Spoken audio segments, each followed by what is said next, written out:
તો ભાવનગર સહિત સમગ્ર રાજ્યમાં હવામાન વિભાગે હીટવેવની ચેતવણી આપી છે। ત્યારે ભાવનગર મનપાએ શહેરીજનો હીટવેવનો શિકાર ના બને અને ડિહાઇડ્રેશન ના થાય તે માટે શહેરના અલગ અલગ 15 જેટલા સ્થળોએ ORS સાથેના પીવાના ઠંડા પાણીની વ્યવસ્થા કરી છે। શહેરમાં નીલમબાગ સર્કલ તેમજ RTO, સરદારનગર, ઘોઘા સર્કલ, મહિલા કોલેજ સહિત કુલ 15 જગ્યાઓ પર ORS સાથે પીવાના ઠંડા પાણીની વ્યવસ્થા કરવામાં આવી છે।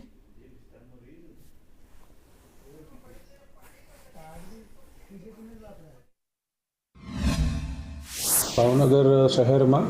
રાજ્યની માફક જ જ્યારે આ ઉનાળાની ઋતુમાં હીટવેવની આગાહી કરવામાં આવે ત્યારે સ્વાભાવિક રીતે શહેરનું તાપમાન ઊંચું રહે, તેથી શહેરીજનો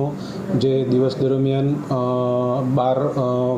વિસ્તારમાં હોય અને તેઓને હીટવેવનો શિકાર ના બને, ડિહાઇડ્રેશન ન થાય અને તેઓની આરોગ્યને કોઈ